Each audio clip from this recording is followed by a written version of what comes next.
रोशनी Khandesh general news 24 में आप सबका स्वागत व इस्तकबाल करती हूँ। रिपोर्टर शेख फयाजुद्दीन की रिपोर्ट। तालुका एरेंडोल के कासुदा शहर में 25 अक्टूबर 2023 को एमआईएम पार्टी के तहत एमआईएम के एरेंडोल तालुका अध्यक्ष शाकिर सर के जन्मदिन के मौके पर हालात हाजरा का प्रोग्राम बड़े ही धूमधाम से किया गया। इस प्रोग्राम में एमआईएम पार्टी के महाराष्ट्र उपाध्यक्ष सैयद मोइन और नॉर्थ महाराष्ट्र विद्यार्थी अध्यक्ष सैयद सानिर, जलगांव जिला अध्यक्ष अहमद हुसैन और जलगांव जिले के सभी तालुकों के एमआईएम पार्टी के अध्यक्ष, उपाध्यक्ष, पदाधिकारी व कार्यकर्ता और हमारे चैनल के पत्रकार शेख फयाज मौजूद थे। इस प्रोग्राम को एमआईएम पार्टी के एरेंडोल तालुका अध्यक्ष शाकिर सर, एरेंडोल तालुका सचिव मुजाहिद गाजी, एरेंडोल तालुका युवा अध्यक्ष Mohsin Raza, एरेंडोल taluka social media in charge वाहिद खान, कासुदा शहर अध्यक्ष हाजी इश्तियाक अली, कासुदा शहर सह सचिव समीर मुल्ला जी, कासुदा वरिष्ठ कार्यकर्ता मोहसिन खान, बशीर शेख, आविज पटेल, शोएब शेख, जोहेल शेख, शाहिद बेग और एमआईएम पार्टी के सभी कार्यकर्ताओं ने कड़ी मेहनत करके चार चांद लगाकर प्रोग्राम को कामयाब बनाया। इत्तेहादुल मुस्लिमीन के महाराष्ट्र उपाध्यक्ष अली जनाब सैयद मोइन साहब और मजलिस इत्तेहादुल मुस्लिमीन के north Maharashtra president student wing के सानी सैयद साहब, जलगांव जिला सदर मजलिस इत्तेहादुल मुस्लिमीन के अहमद हुसैन सर साहब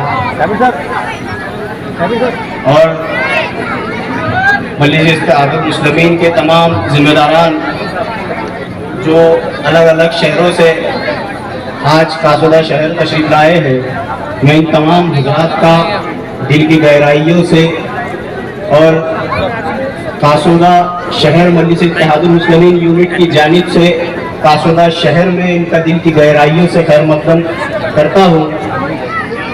और आप सभी ने देखा कि कुछ देर पहले मैं आपके सामने हाजिर आया था और कुछ टाइम के लिए अभी भी आया हूँ।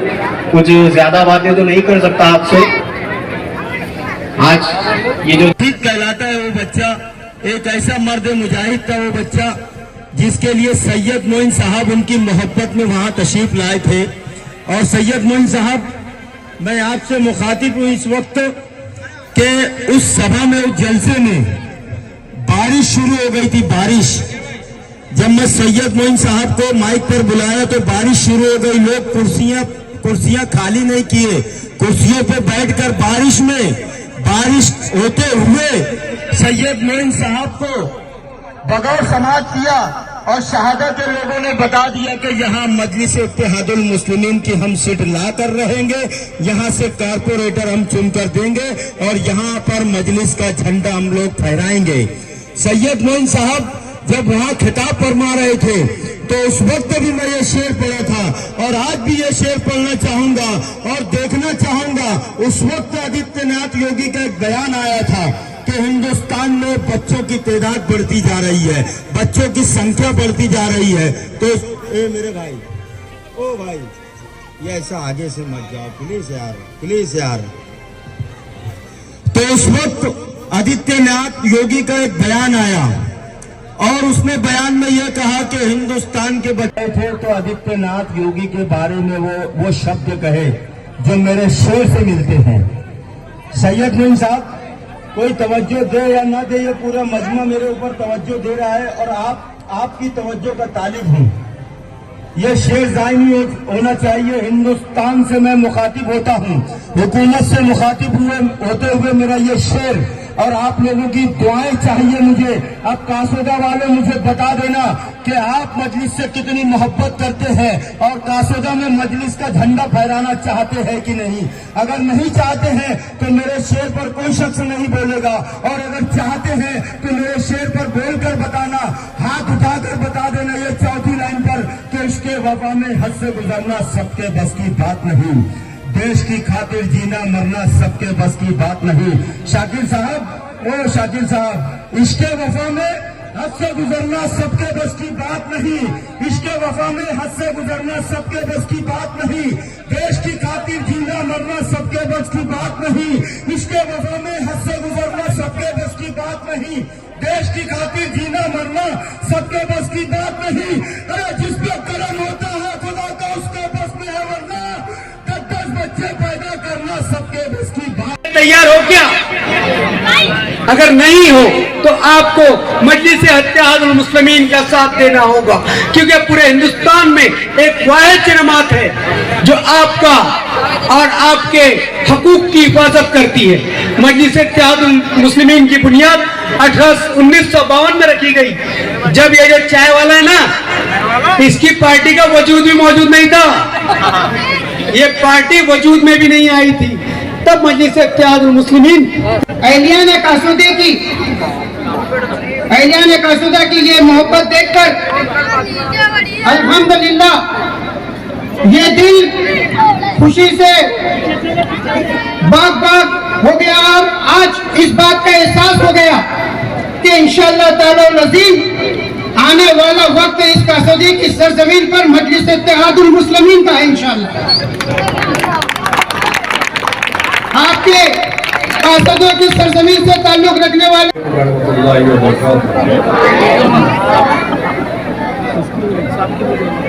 नहमदुहु व नसल्ली अला रसूलिल करीम, अम्मा बाद।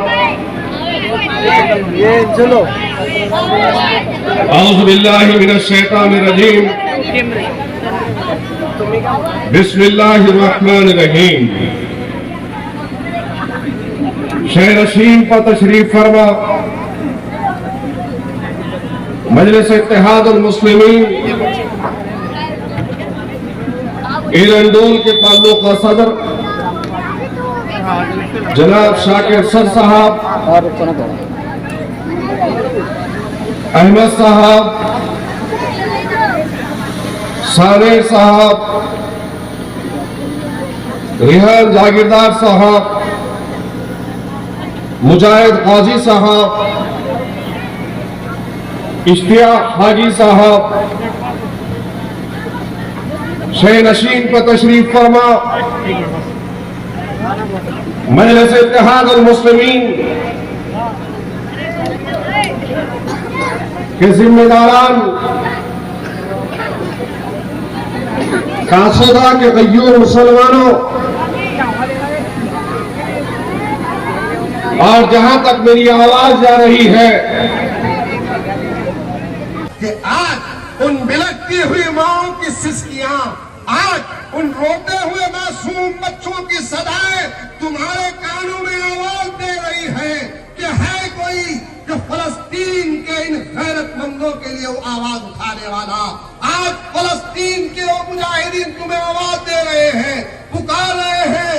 वो निहत्ते जिनके पास न कोई सामान है न कुछ है, लेकिन अल्लाह तबारक व तआला ने आज भी गाजा पट्टी के ऊपर उनको मुस्तरद किया। आज भी वो डटकर इजराइलियों से मुकाबला कर रहे हैं, बेसरो सामानी में है आज फलस्तीन का मुसलमान। लेकिन ऐ मेरे प्यारे मुसलमानों, क्या तहज्जुद में उठकर उन गय्यूर मुसलमानों के लिए दुआएं नहीं करोगे? अरे कम से कम इतना तो कर सकते हैं कि अल्लाह उन फलस्तीनी मुजाहिदीन की तो मदद फरमा, अल्लाह उन मासूम बच्चों की सिसकियां।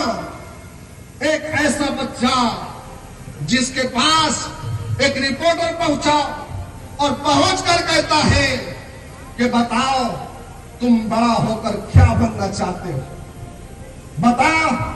उस मासूम बच्चे से रिपोर्टर पूछ रहा है कि बता ऐ मासूम बच्चे, तो बड़ा होकर क्या बनना चाहते हैं? हमारे बच्चे होते तो कोई कहता कि डॉक्टर बनूंगा, कोई कहता कि इंजीनियर बनूंगा, कोई कहता कि प्रोफेसर बनूंगा। लेकिन उस मासूम बच्चे के कुर्बान जाए, तारीख का अगर कलम आजाद होगा मौर्रिख का तो लिखेगा उस मासूम बच्चे ने क्या कहा जब उससे पूछा गया कि बता ऐ मासूम बच्चे, तू बड़ा होने के बाद क्या करेगा, क्या करेगा या क्या बनेगा? बच्चे ने अपनी लड़खड़ाती हुई जबान से कहा कि हजरत, हम बड़े कब होते हैं, बड़े होने से पहले हमको खत्म किया जाता।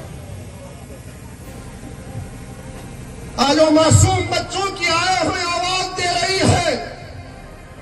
आज कौसदार हिंदुस्तान की सरजमीन पर जीने वाले उन गय्यूर जियालों को आवाज दे रही है कि हमारे घरों को तबाह व ताराज किया जा रहा है, हमको कत्ल किया जा रहा है, हमको खत्म किया जा रहा है। न साज है, न सामान है, न खाने के लिए कोई चीज मयसर है। आसपास में 40 मुमालिक है, लेकिन कोई हमारी मदद नहीं कर रहा है। वो अल्लाह से गिड़गिड़ा कर दुआ कर रहे हैं, अल्लाह हमको जिंदा और बाकी रख, अगर मौत दे तो शहादत वाली मौत दे। इसीलिए तो रसूलुल्लाह सल्लल्लाहु अलैहि वसल्लम ने फरमाया कि रहती दुनिया तक क़यामत तक एक ऐसी जमात होगी जो हक के लिए लड़ती रहेगी, लड़ती रहेगी, लड़ती रहेगी, यहाँ तक के उनके पास माशी तौर से कुछ नहीं होगा। वो लोग बेसरो सामानी में होंगे, लेकिन अल्लाह उन्हें कामयाब करेगा। अल्लाह मस्जिद अक्सा को हमारे हवाला करेगा। अल्लाह मस्जिद अक्सा पर मुसलमानों के अलम को वहां पर लहराने वाला बनाए की बात करते हैं, लेकिन आज 3 हफ्तों से हमारा खून पानी की तरह बहाया जा रहा है। फलस्तीनियों के मासूम बच्चों को कत्ल किया जा रहा है, बमबारी हो रही है, लेकिन आज उस सरजमीन के अहाते में अतराफ व अतराफ में इतने अरब हैं, लेकिन कोई उनकी मदद के लिए नहीं पहुंचता। मेरे प्यारे मुसलमानों, कई पेशनगोई अल्लाह के रसूल सल्लल्लाहु अलैहि वसल्लम की फलस्तीन और मस्जिद अक्सा के ताल्लुक से है। और 3 हफ्तों में हिंदुस्तान में अगर किसी ने आवाज उठाई है, फलस्तीन के बिलखती हुई मां की आवाज पर लब्बैक अगर किसी ने कहा, उन मासूमों की चीख को अपनी चीख अगर किसी ने बनाया, उनके आंसुओं को पहुंचने की अगर किसी ने कोशिश की, तो हिंदुस्तान में आपका अपना लीडर बैरिस्टर असदुद्दीन ओवैसी साहब ने फलस्तीन के परचम को अपने सीने से लगाकर ये पैगाम दिया, ऐ फलस्तीन की बिलखती हुई माओ, ऐ फलस्तीन के शोहदाओ, आज तुम्हारे लिए असदुद्दीन ओवैसी दारुस्सलाम से आवाज दे रहा है।